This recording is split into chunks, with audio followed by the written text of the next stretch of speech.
और चलिए अब खबर यूपी में माफियाओं के खिलाफ पुलिस एक्शन। उमेश पाल हत्याकांड में जो नया सीसीटीवी फुटेज सामने आया, उसने माफिया अतीक एंड फैमिली के पूरे खूनी प्लान को उजागर कर दिया। सीसीटीवी से खुलासा हुआ है कि माफिया अतीक की पत्नी शाइस्ता परवीन उमेश हत्याकांड से पहले शार्प शूटर सबीर से मिली थी। इस खुलासे के बाद यूपी पुलिस किस तरीके से एक्शन में आई है, बताते हैं।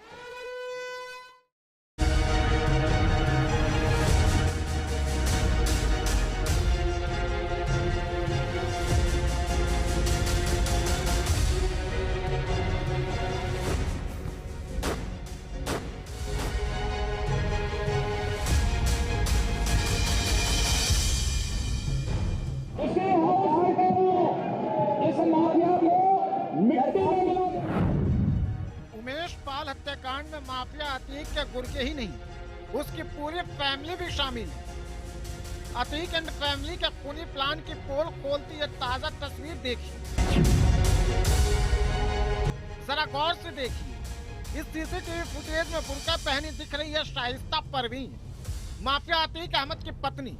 शाइस्ता के साथ सफेद शर्ट पहने चल रहा शख्स खूंखार शूटर साबिर है। यह सीसीटीवी फुटेज 19 फरवरी का है, यानी उमेश पाल हत्याकांड को अंजाम देने के ठीक 5 दिन पहले का। ऐसे में सवाल है कि शूटर साबिर के साथ शाइस्ता परवीन क्या कर रही थी। शूटर साबिर के साथ शाइस्ता माफिया अतीक के दूसरे शूटर बल्ली उर्फ सुधांशु के घर पहुंची थी।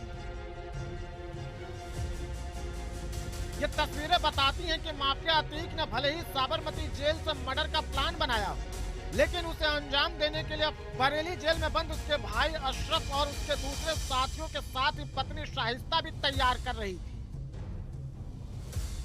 उमेश पाल हत्याकांड की एफआईआर में नाम आने के बाद से माफिया की पत्नी शाइस्ता फरार है। सीसीटीवी में दिख रहा शूटर साबिर, बल्ली उर्फ सुधांशु और असाद भी फरार है।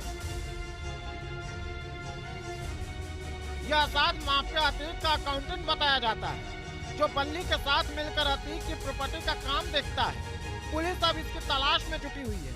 शूटरों का बच पाना मुश्किल है, क्योंकि पुलिस की 22 टीम हत्याकांड से जुड़े लोगों की तलाश में लगी है। उधर माफिया अतीक के भाई अशरफ से बरेली जेल में मिलने वाले 2 गुर्गे राशिद और फुरकान को पुलिस ने पकड़ लिया है, लेकिन जेल में साजिश रचने वाला अशरफ का साला सद्दाम फरार है। पुलिस ने बरेली में उस घर को सील कर दिया है जिसमें सद्दाम रहता है। पुलिस के निशाने पर अब माफिया अतीक के रिश्तेदार भी आ गए हैं। जिस फ्लोर में सद्दाम रहता था उसको सील करने की कार्रवाई विवेचक द्वारा की गई है। इसके अतिरिक्त फाइक एन्क्लेव स्थित जितने भी घर हैं, उन घरों में जो भी रहने वाले व्यक्ति हैं, चाहे वो रेंट पर रहते हों या अतिरिक्त, उन सबका वेरिफिकेशन करवाया जा रहा है कि कोई गैर कानूनी तरीके से इन घरों में, इन कॉलोनी में नहीं रह रहा। बरेली जेल में बंद अशरफ की हो रही गैर कानूनी ढंग से मुलाकात के बाद अतीक के गुंडों पर शिकंजा कस दिया गया है। अतीक के भाई अशरफ और उनके 2 बेटों पर यूपी की जेलों में निगरानी बढ़ा दी गई है। तीनों की हाई सिक्योरिटी तन्हाई बैरक में रखा गया है। जेल में 24 घंटे सीसीटीवी से नजर रखी जा रही है।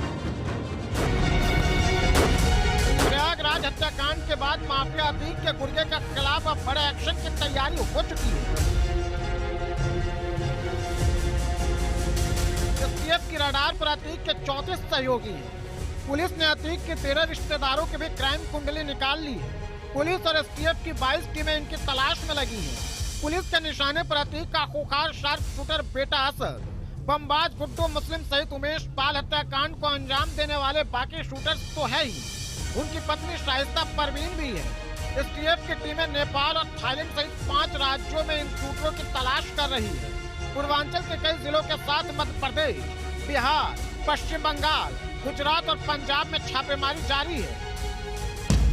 मामले में पुलिस ने अब तक 2 शूटर अरबाज और उस्मान चौधरी को एनकाउंटर में ढेर कर दिया है। हत्याकांड के तीसरे दिन जहां अरबाज मुठभेड़ में मारा गया, वहीं 6 मार्च को शूटर उस्मान चौधरी भी अपने गांव के पास एनकाउंटर में मारा गया।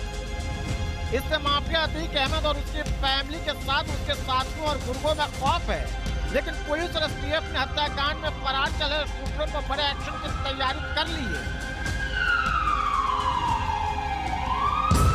योगी सरकार ने प्रदेश में क्राइम पर रोक लगाने के लिए पुलिस को फुल छूट दे रखी है।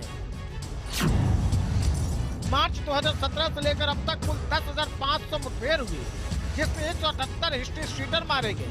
इनमें 12 पुलिसकर्मी भी शहीद हो गए, जबकि 1400 पुलिसकर्मी घायल हुए। इन मुठभेड़ों के दौरान 23,000 आरोपी गिरफ्तार भी किए गए।